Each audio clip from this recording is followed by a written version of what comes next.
Hey guys, Elizabeth here from Plant-Based Bride, and today I'm excited to be doing my 1-year minimalism update.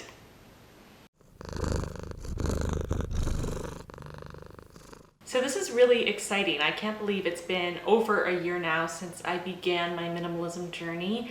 And I don't want to say that I've been a minimalist for a year because I still don't really feel like I am a minimalist. I'm on my journey to becoming one, and that's something I need to constantly remind myself of, that it's not, for me anyway, a black and white switch. I'm not going right from a consumer that buys into all of society's opinions and thoughts on consumerism and how important it is to own more and better, to a true, pure, if there is such a thing, minimalist. I'm on my way. And today I'm going to be talking about what this past year has been like for me, a bit about why I got started and how I got started and where I came from, and sort of where I'm excited to go in the future. Now there's going to be sort of a part 2 of this video, which is going to be me talking about the struggles and challenges that I've faced with minimalism. So I'm going to touch on some of those things in this video, but I'm going to go much more in depth in that video. So I will link it below and in the cards so that you can watch it as soon as it's uploaded. Okay, so I want to start with why? Why? Just why? Why did I decide to go on a journey towards minimalism? And this is pretty simple, and it's Jason. So my fiance, who I'm going to very shortly, in less than a month, marry, he is pretty much at his core a minimalist, and he doesn't label himself that, and he's probably not what most people would think of as a minimalist, but he has a very small wardrobe of very practical things that he wears all of the time, and he'll replace those essentials when he needs to, but he doesn't feel the need to own a lot of extra things that he doesn't use on a daily basis. And he also has that view on other parts of his life, not just his wardrobe. And he looks at it as getting rid of life anchors and things that hold him down, things that stop him from doing what he wants to do, or simply don't bring him joy, as those of you who are familiar with the KONMARI method will be familiar with. And that's just something that he came to on his own. He didn't read a blog post or read a book about it. He just kind of evolved into that. And when we got serious and we fell in love, he talked a lot about why that was important to him, and why he had so few things, and how he managed to live in this tiny little bachelor apartment that he lived in when we met. And I was really inspired by that. It was something I'd never really thought about. And I come from a very consumerist background, just myself. It's not my parents' fault by any means. They didn't put that on me. I was a shopaholic. But seeing someone be so happy with the few things that he did have, and even he talked about sentimental items that he'd gotten rid of, that he enjoyed having them and he enjoyed looking at them, and they meant something to him, but it was more important to him to have that memory, and he didn't need the object. He could have the memory without it being tethered to something that he had to lug around for his whole life. And it just really, really struck me. And that was definitely the seed that was planted that is growing into a beautiful minimalist tree. So that was 2 years ago that we met and he planted the seed. And then I had to pack a bag, or a couple bags, for going to work on a cruise ship for 6 months. I had to pack everything I would need for 6 months in 2 suitcases and a backpack, and that was it. And I was terrified as I was packing up my apartment and sending things off to be stored in a storage facility and trying to pack my bags. I just thought, it's impossible. I can't fit everything I'm gonna need for 6 months in this tiny, tiny space. It's just not gonna happen. And fast forward 6 months, I realized that I didn't even use half the things I brought. I didn't need them. I just didn't use them. I re-wore the same outfits all the time. About a quarter or maybe even a third of the clothing I brought, I did not once touch or put on. And I just realized that I'd gone for 6 months living out of 2 suitcases and a backpack, and I hadn't even used all of that stuff. When I came home and I got all of the things I'd had in storage delivered to Jason's tiny bachelor apartment, I just thought, why do I have all this stuff? What is all of this? Why do I need all of these bins of clothing and random crap that I never use? And that was really the light bulb turning on. So that was a touch over a year ago now. And that's when I really kind of jumped in headfirst into this journey and working my way towards more of a minimalist lifestyle.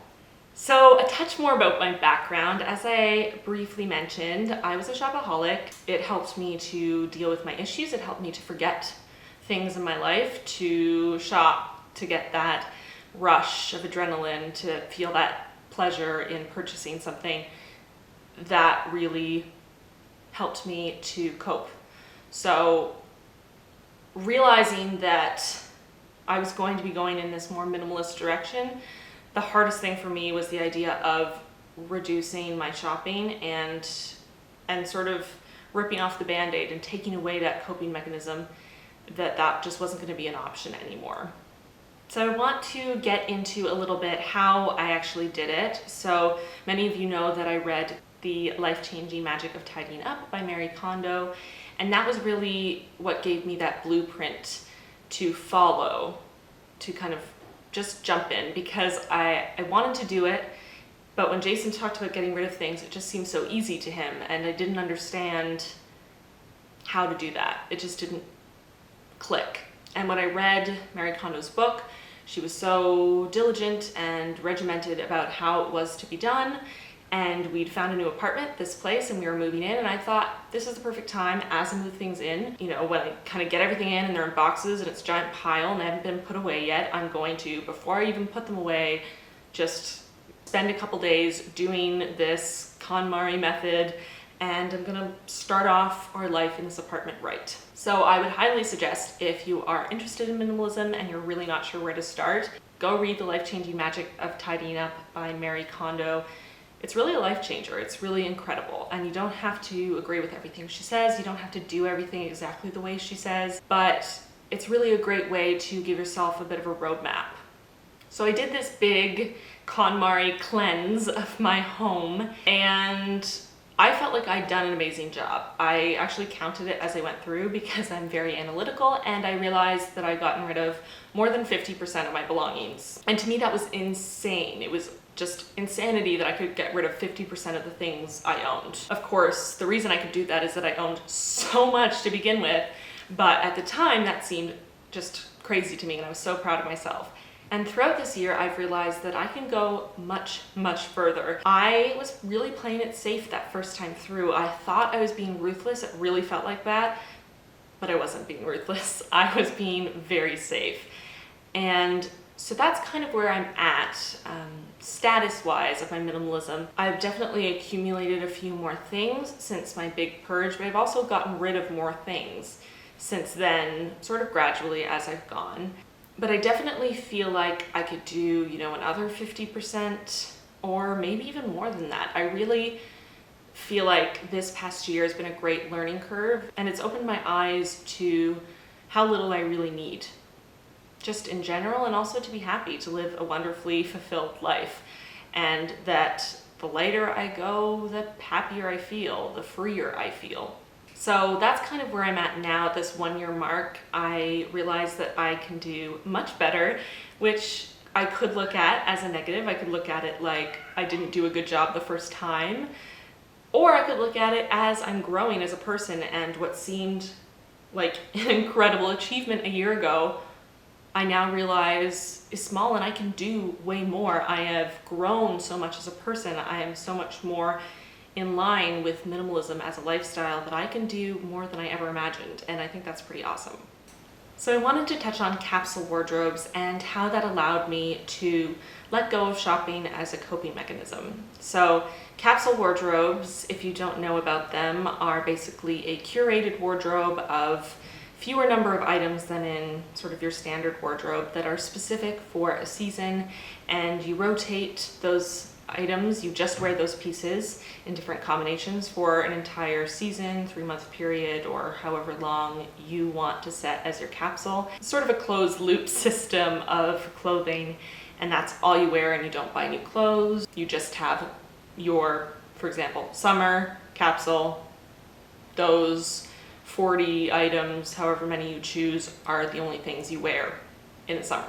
And I had been following the Unfancy blog for a while, and I was really intrigued by this idea of a capsule wardrobe, but I didn't feel like it was something I could ever do until I was on the cruise ship and I essentially had a capsule wardrobe without realizing it, because I had to wear the things I brought with me for 6 months. I had no choice. Those were the items I had with me. I mean, we got off in port and I could buy something, but I wasn't going to spend money on other clothes. I had clothes with me.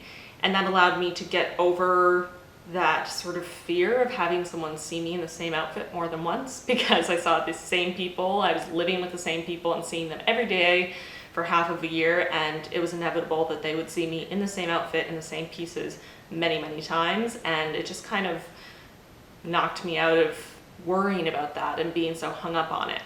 And so when I came home, I realized, oh my God, I don't need to have all of these clothes. And that's when I did my big KONMARI cleanup and got rid of 50% of my clothes. But then even then I thought, I want to try this capsule thing. This is the perfect time. I've just gotten rid of so many clothes, and I had so many clothes that I'd kept as maybes. And I thought, if I make a capsule with them and I never wear them, then I need to get rid of them. And conversely, if I make a capsule without them and I don't miss them, I can get rid of them. So that was kind of the way I justified holding on to some more things, is that I would try out a capsule wardrobe and I would use that as my litmus test for whether or not those items needed to stay in my life. And I've absolutely adored capsule wardrobes since then. I have so many posts on my blog about it. I have a couple videos of lookbooks. I will link all of them below. I talk about how to build a capsule wardrobe, and also for each capsule I've done very detailed posts talking about why I chose specific things. I'm talking about what things I've brought back and how my last capsule went and all of that. So if you are interested in capsule wardrobes, check it out, and also let me know in the comments if you want me to talk about capsules more in depth in a video, because I'd be happy to do it. Like I've said, adore capsule wardrobes, and I will be continuing with them for hopefully my whole life. I'm a total convert, so capsule wardrobes for the win, and they really allowed me to curb the shopping habit. And another part of minimalism that I've found is that I definitely am having more of a focus on quality things, not just clothing, but everything. Quality furniture, quality pens, quality food. Everything is more about quality over quantity. It's also opened my mind to more eco and sustainable fashion, lower or no waste, all of those things. They're not strictly part of a minimalist lifestyle, but they're pretty interconnected in the community, and becoming part of the community opened my mind to those things that I may have been curious about before, but probably never would have jumped into. And that's part of my journey that I'm very, very much just beginning. I am such a beginner on eco and sustainable fashion. I obviously am aware of vegan fashion and ethical fashion, but taking it to that sustainability, eco-friendly level is another step. And sometimes those things clash. Sometimes you find a wonderful eco-sustainable brand and everything they sell seems to have leather or silk in it. So it's not ethical, it's sustainable. And sometimes it's hard to find those things that marry together. And that's something that I'm starting to do more research into and starting to prioritize more.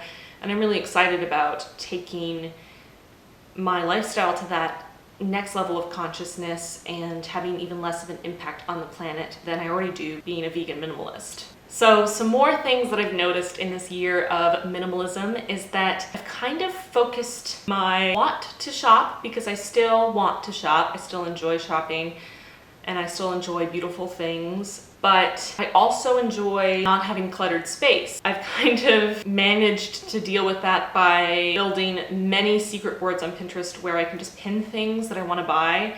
So instead of putting everything into a shopping cart and then just getting it, I'll just put everything into a shopping cart and then pin it and say, if I keep thinking about this for months and months and months and months and months, then I should get it. If I forget I pinned it, then it's not important. I don't need it. And that really helped for sure. I also find that I tend to, when I go into a store, I don't look at things for me. It's not that I'm trying not to, it's just that I don't really think about it. I go into a store and I think I don't need anything. I don't need more things in my house. So it's not me looking for me. I look more for things that people I love in my life would enjoy. You know, and from time to time I'll see something that I like, and again, it's something I sort of file away and think, you know, if I keep thinking back to this, maybe I'll come and get it. But my focus has really shifted to others and not myself. It's also shifted in a way that I think of gifts more in an experiential way than a material way. So I'll think of, for example, for my mother's birthday, instead of buying her something physical, I planned a day date where we went to lunch and we went to an art museum and just had a day together and spent time together.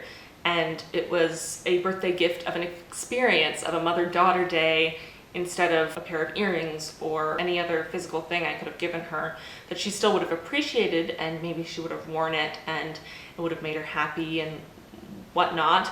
But that experience gave us memories and helped us to bond and become closer. And I feel like we both felt like that was a much more personal and beneficial gift, and something I could have bought her that was a material thing.